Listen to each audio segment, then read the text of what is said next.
नमस्कार, मैं सोनू कुमार। मेरे YouTube चैनल द्रोणाचार्य में आपका स्वागत है। चलिए, हमने इससे पहले 3 वीडियो बना दिए हैं।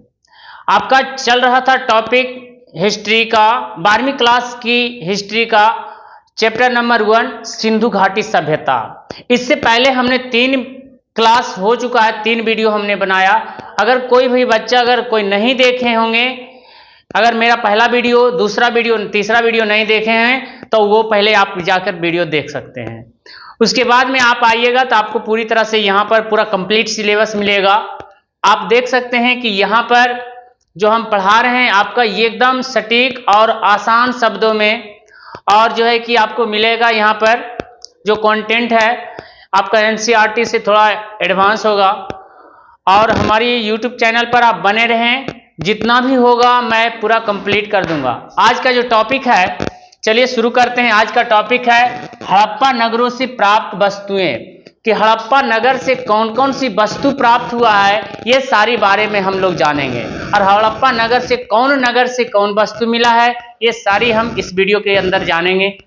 चलिए हम शुरू करते हैं। आज सबसे पहला है यहाँ पर हड़प्पा, यानी कि हड़प्पा का सिंधु घाटी सभ्यता का सबसे पहला स्थल मोहनजोदड़ो, क्योंकि इस सभ्यता का सबसे बड़ा स्थल मोहनजोदड़ो है। आपसे सवाल अगर कभी ऑब्जेक्टिव में पूछ दे कि सिंधु घाटी सभ्यता का सबसे बड़ा स्थल कौन है, तो मोहनजोदड़ो हो जाएगा। ठीक है बाबू। चलिए, इसी में आपको हम बता दें कि मोहनजोदड़ो का किस भाषा का शब्द है, तो ये सिंधी भाषा का शब्द है। मोहनजोदड़ो किस भाषा का शब्द है, तो ये आपका बता दें कि सिंधी भाषा का शब्द है, जिसका मतलब होता है मृतकों का टीला। जिसका मतलब क्या होता है? मृतकों का टीला होता है। हम कहते हैं इसे सिंध का बाग कहा जाता है। सिंध का बाग भी कहा जाता है, क्योंकि इसके आसपास की भूमि बहुत ज्यादा उपजाऊ था। इसके कारण से ही इसको हम सिंध के बाग कहते हैं। कहते हैं यहां से टोटल जो मोहर मिला है 1398 मोहर मिला है। हम बता रहे हैं कि यहां से टोटल 1398 मोहर मिला है। यहीं से पुजारी के सिर मिला है, पुजारी के सिर मिला है। मोम के सांचे मिले हैं। आप लोग जानते हैं कि मोम के सांचे क्या होता है। मम्मी यार ठेकुआ बनाती है तो सांचा में बनाता है ना, तो इसीलिए सांचा जो होता है उसी को हम सांचा कहते हैं। ठेकुआ जिसको ठोकते हैं, उस पर जो ठेकुआ होता है, तो उस पर जो सांचा पर ठोका जाता है, तो इसीलिए मोम का सांचे, मोम के सांचे। उसके बाद में कांस्य की नर्तकी, कांसे की मूर्ति मिला है। एक नर्तकी की मूर्ति, मतलब डांसर गर्ल्स कह सकते हैं। उसके बाद में सभागार, जहां पर सभा किया जाता है, जहां पर जो सभा लगाया जाता है, जैसे पंचायत भवन हो गया, तो वहां पर सब आम जनता का सभा होता है, उसी को कहते हैं सभागार। इसके बाद में सीप का पैमाना, कहते हैं सीप का पैमाना यानी कि नापने वाला पैमाना, उसी को कहते हैं सीप का, मतलब जहाज वाला। ठीक है। उसके बाद यहीं से मिला है सूती कपड़े, सूती कपड़े के अवशेष मिले हैं। और यहां पर एक सबसे बड़ा महत्वपूर्ण क्वेश्चन है कि विशाल स्नानागार यहीं से मिला है, विशाल स्नानागार। और यहीं से मिला है पशुपति की मुद्रा, यानी कि पशुपति की क्या मिला है? पशुपति, जिसके चारों पट्टी, पशुपति शिव, जिसके चारों पट्टी हाथी, गेंडे, चिता, बाघ, ये सारी था विराजमान थे। तो हम इसको शिव के भी रूप को मानते हैं। अगर आपसे सवाल पूछेगा सिंधु घाटी सभ्यता में किस देवता का पूजा किया जाता था, शिव को। किसकी? तो शिव को। तो ये आपकी हड़प्पा सभ्यता से जो भी प्राप्त हुआ है हमने आपको बता दिया। अगला मोहनजोदड़ो से जो भी हम प्राप्त हुआ था वो सारी बारे में हमने बता दिया। अब आते दूसरा स्थल है हड़प्पा। कहते हैं हड़प्पा की जो खोज किया था दयाराम साहनी ने 1921 ईस्वी में किया था। और इसको हमने बताया था कि पंजाब प्रांत के पाकिस्तान में, जो पाकिस्तान में पंजाब है, वहीं पर ये मिला है। वो आपको बता दें कि मांटगोमरी जिला में मिला है। और बताए हैं इसी में बताएं कि रावी नदी के किनारे था। हम बताए हैं कि यहां से ही स्त्रियों की लघु मृण मूर्तियां मिला है, इसलिए बहुत ज्यादा मात्रा में स्त्री की मृण मूर्तियां मिला है। इसीलिए हम कह सकते हैं कि हड़प्पा सभ्यता मातृसत्तात्मक सभ्यता था। अब मातृसत्तात्मक हम किस लिए, क्योंकि यहां पर माता का मतलब कि माता का वैल्यू ज्यादा दिया जाता था, इसीलिए इस सभ्यता को मातृसत्तात्मक, अर्थात कहने का मतलब है कि अभी का समाज में हमारी जो पहचान होता है, पिता के पहचान से पहचान हमारी पहचान होता है, लेकिन उस समय की उस सभ्यता में माता के नाम से ही पहचान होता था, इसीलिए उस सभ्यता को मातृसत्तात्मक सभ्यता। अधिक मात्रा में स्त्री की लघु मूर्तियां मिली है, इसीलिए हम इस सभ्यता को मातृसत्तात्मक भी कहते हैं। दूसरी बात है कि यहां से स्त्री की मूर्ति मिली है जिसके गर्भ से पौधा निकलता हुआ दिखाया गया। स्त्री की मूर्ति मिली है जिसके गर्भ से पौधा निकलता हुआ दिखाया गया। इसका मतलब है कि उस सभ्यता के लोग जो है कि धरती की उर्वरता की देवी को मानकर पूजा करते होंगे, धरती को जो है कि पूजता होगा, इसीलिए इसको एक मां के रूप में दिखाया गया कि ये हमारी मां ऐसा है जो हमें पालती है। तो इसीलिए आपको बता दिए हैं कि एक मूर्ति मिला है स्त्री की जिसके गर्भ से पौधा निकलता हुआ दिखाई दियाता है। एक मिला है ठोस पहिए, अर्थात ठोस पहिए वाली गाड़ी मिली है, जिससे हमें पता चलता है कि इस सभ्यता के लोग आवाजाही के लिए, आवागमन के लिए बैलगाड़ियों का इस्तेमाल करते होंगे। तीसरी बात है कि यहां से RH-37 कब्रिस्तान मिला है। इसका मतलब है कि यहां के लोग दफनाते थे, आदमी को क्या कहते थे, दफनाया जाता, जब मर जाते थे तो उसमें दफना दिया जाता था। यहां से शंख का बैल भी मिला है, शंख का बैल भी मिला है। इससे पता चलता होगा कि बैल उस सभ्यता का सबसे ज्यादा पूजनीय होता होगा।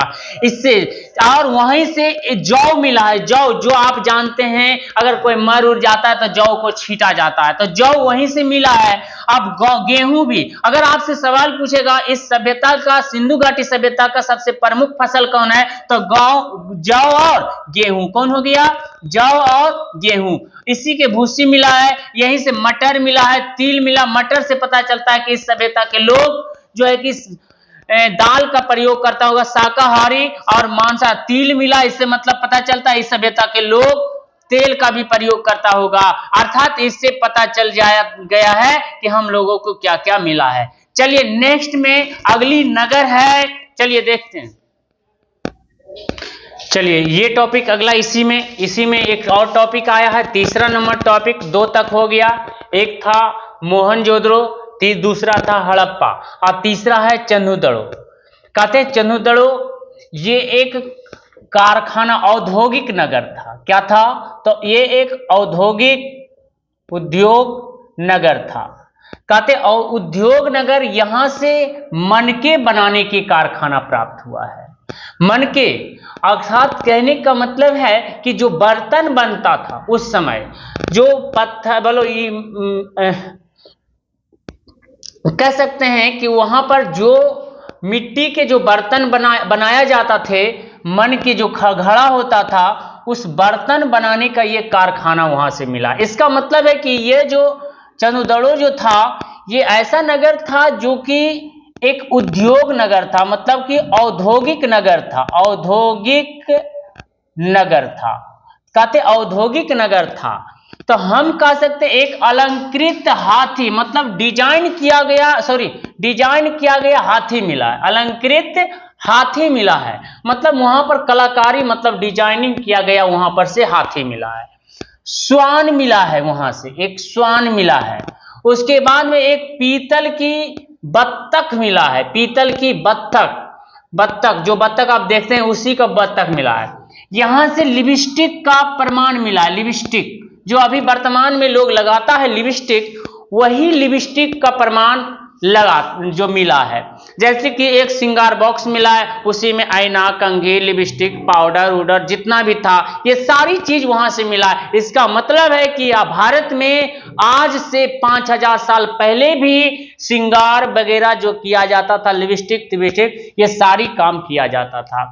यहीं से तराजू मिला है तौलने के लिए, तराजू एवं बैलगाड़ी भी प्राप्त हुआ है, तराजू एवं बैलगाड़ी प्राप्त मिले, ये आदि मिले हैं। कहते ये मोहनजोदड़ो से, मतलब ये मुख्य नगर से 128 किलोमीटर दूर था।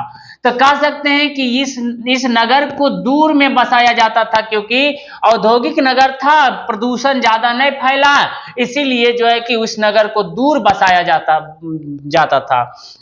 अभी वर्तमान में देखते हैं कि सारा जो है कि नगरे में जो है कि ये व्यवस्था कर दिया, जिससे नगर में जो है कि ज्यादा पॉल्यूशन फैल रहा है। अब हम बातें करते हैं 4 नंबर में लोथल की अगर बात करते हैं, लोथल। तो लोथल जो है कि ये गुजरात में स्थित है। जो बच्चा कोई नहीं जानते हैं तो ये लिख लीजिएगा, ये लोथल गुजरात में है और ये भोगवा नदी के किनारे, भोगवा नदी के किनारे लोथल एक बंदरगाह है। क्या है? एक बंदरगाह है, कह सकते हैं जहां पानी वाला जहाज उतरता लगता है, जहां पर से आदमी एक देश से दूसरे देश जाता है पानी से, उस जहां पर से जिस स्थान पर पानी वाला जहाज रुकता है, या तो माल के लिए या तो आदमी के लिए जाने के लिए, उस स्थान को कहते हैं बंदरगाह कहते हैं। ठीक है, चलिए हम सबसे पहली बात है कि यहां से लगता है कि फारस की मोहर मिला है, मतलब कि फारस मेसोपोटामिया की सभ्यता से भी यहां पर व्यापार होता था, दूसरे देशों से व्यापार होता था। इससे पता चलता है कि ये एक बंदरगाह था जो कि दूसरे देशों से भी इसमें व्यापार होता था, सिंधु घाटी सभ्यता। यहीं से धान और बाजरे की खेती के प्रमाण भी मिला है, बाजरे की खेती के प्रमाण मिले। यहीं से आटा पीसने वाली चक्की मिला है, आटा पीसने वाली चक्की मिला है। इससे पता चलता है कि यहाँ के लोग आटा पीसता था। यहीं से हाथी के दांत का पैमाना मिला है, नापने के लिए हाथी के दांत का पैमाना मतलब प्रयोग करता था।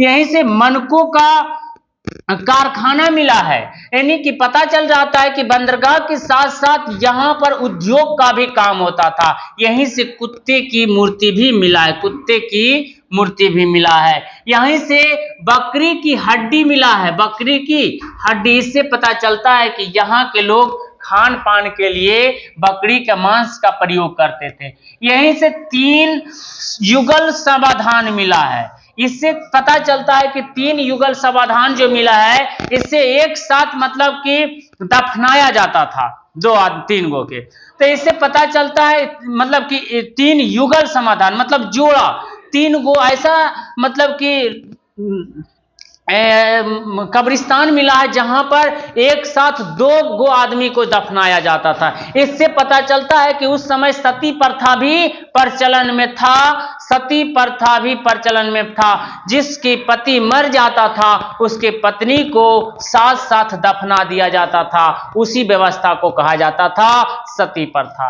ये गोदी था, ये एक गोदी था। गोदी का मतलब होता है बंदरगाह। क्या होता है? बंदरगाह। पहले ही बता चुके हैं कि बंदरगाह मतलब पानी वाला जहाज जहां रुकता है वहां पर हम कहते हैं बंदरगाह। ये गोदी था, कहते हैं इसके प्रमाण मिले हैं। अगली है 5वां जो है कि कालीबंगा। 5वां क्या है? कालीबंगा। कहते हैं कालीबंगा, अगर आप लोगों को पता नहीं है तो ये लिख लीजिएगा, ये राजस्थान में है, ये घग्गर नदी के किनारे। पहले इसको सरस्वती नदी कहा जाता था, लेकिन अब इसको सरस्वती नदी नहीं बल्कि घग्गर नदी। अब ऑप्शन में अगर नहीं रहे, सरस्वती नदी रहे तो आप लगा सकते हैं, ये पहले आप लेकिन घग्गर नदी ही पूछेगा। कहते हैं ये किनारे स्थित था, यहां से अग्नि कुंड मिला है। इससे मतलब पता चलता है सूर्य की पूजा किया जाता था, अग्नि कुंड मतलब हवन करने की जो व्यवस्था था, यहां से पता चलता है। यहीं से बेलनाकार मोहर मिला है, ऐसे ठप्पा मारे वाला, इस तरह से ऐसे करके मार दिया तो इस तरह से बेलनाकार मोहर। यहीं से अलंकृत फर्श मिला है, फर्श छत मिला है। नीचे जो छत होता था मतलब कि उसी को डिजाइनिंग किया हुआ मिला। यहीं से तांबे के बैल की मूर्ति भी प्राप्त हुआ है। अगर आपसे सवाल जो है कि ये पूछ दे कि ये कि बैल के मूर्ति कहां से मिला है तांबे की, तो राजस्थान से। बता दें कि यहीं से लकड़ी की नाली मिला है, लकड़ी जो कि बांस टाइप से आप देखते हैं, बांस बीच में छेद रहता है और ऐसे करके नाली उसको बना सकते थे। तो लकड़ी की नाली कहां से? कालीबंगा से ही प्राप्त हुआ है। यहीं से नक्काशीदार ईटा, एकदम नक्शा किया हुआ ईटा मिला है। यहीं से आपको बताएं हल से जुते हुए खेत का प्रमाण मिला है, साक्ष्य मिला है। इससे पता चलता है कि कालीबंगा में हल से ही खेत को जोता जाता था, और जो भूमि को जोता हुआ भूमि को सीता भूमि कहा जाता था। हम बता दें आपसे, एक ऑब्जेक्टिव सवाल बार बार इसमें पूछेगा कि हल का प्रमाण कहां से मिला है, तो कालीबंगा से। हल का प्रमाण कहां से मिला है, तो कालीबंगा से। यह सवाल बहुत बार एग्जाम में पूछा है, आपको इसको याद रखना है। बोलेगा हल का प्रमाण कालीबंगा से, ठीक है, हल का प्रमाण कालीबंगा से। चलिए, इसके अगला जो है कि ये 5 हो गया। छठा स्थल है जिसका नाम है बनावली। चलिए आगे बढ़ते हैं। इससे पहले हमने 5 पढ़ लिए थे, जिसमें से अगला छठा है बनावली। छठा में बनावली से जो है कि आपको बता दें कि यहां से चक्राकार अंगूठियां मिला है। इससे पता चलता है कि हाथ में लोग उस समय के अंगूठी भी पहनता था। नाक व कान की बालियां मिला है, नाक और कान में जो बालियां पहना जाता है उस मिला है।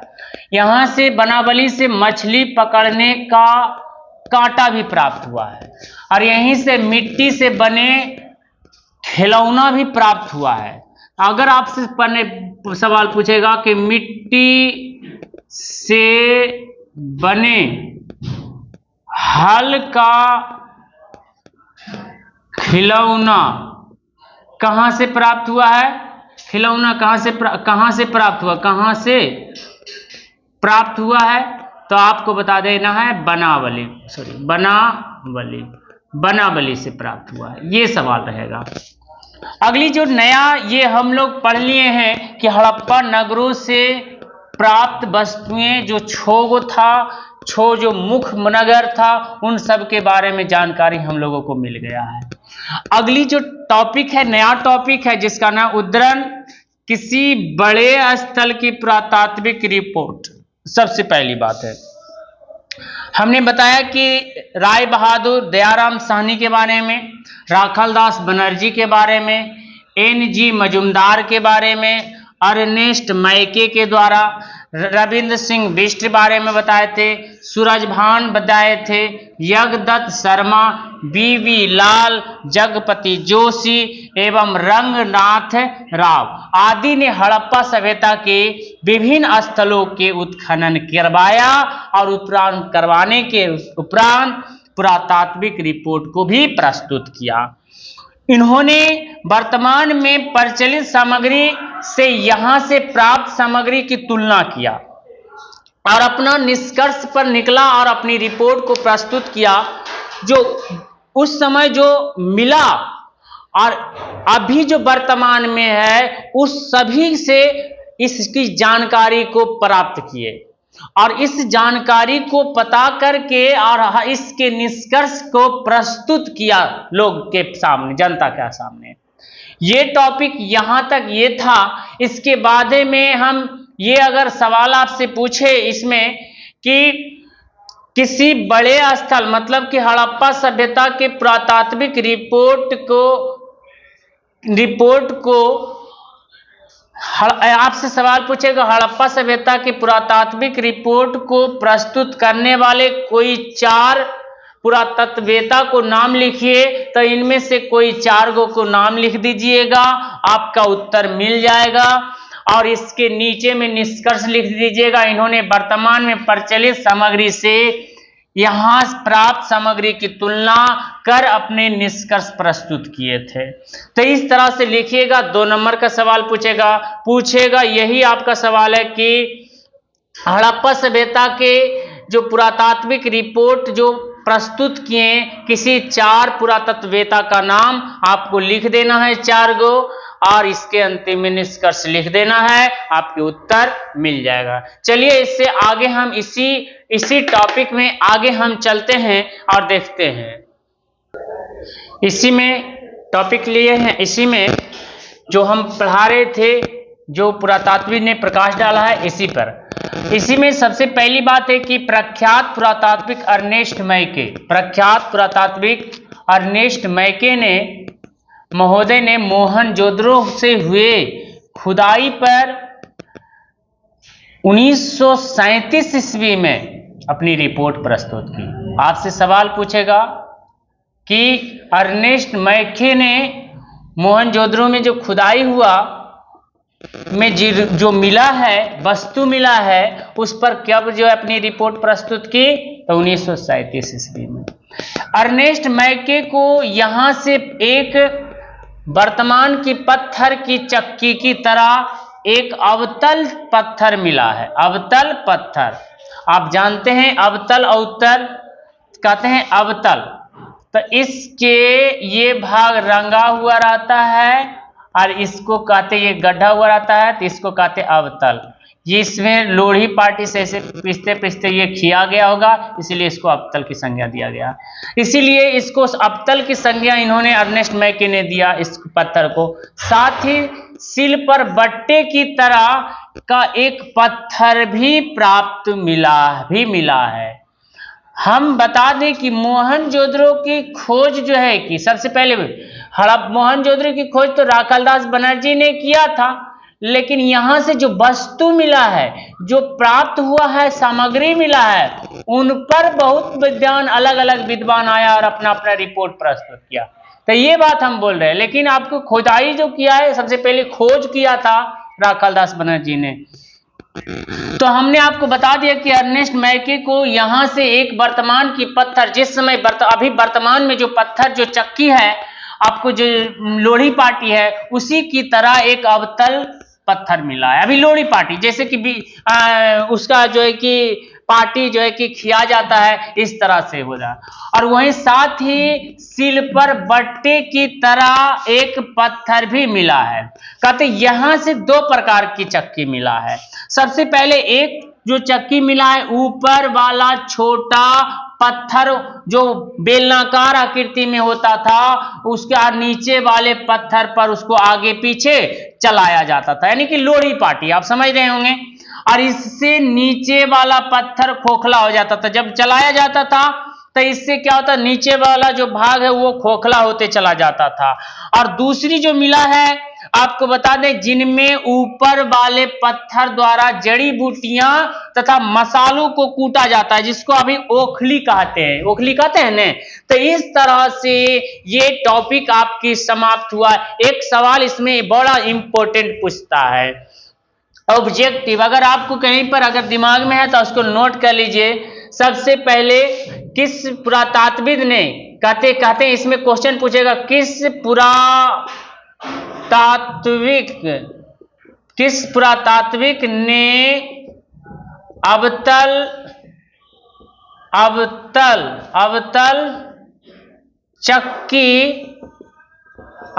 चक्की पर प्रकाश डाला है। तो आपसे सवाल यही होगा, आंसर होगा अर्नेस्ट मैके। इस तरह से आपको उत्तर दे देना है। इसमें एक ऑब्जेक्टिव सवाल पूछता है, आप लोग इसको नोट कर लीजिए। चलिए आगे बढ़ते हैं। अब क्या आगे बढ़ना है, आज की जो टॉपिक यहीं तक, ज्यादा वीडियो लंबा ना हो जाए, छोटा ही वीडियो बनाते हैं। आपको यहां तक जो दो टॉपिक आज हुआ है, क्लियर हुआ है। हम नेक्स्ट टॉपिक कल चलेंगे। इसके लिए आज हमें विदा दीजिए। जय हिंद, जय भारत। चाहिए।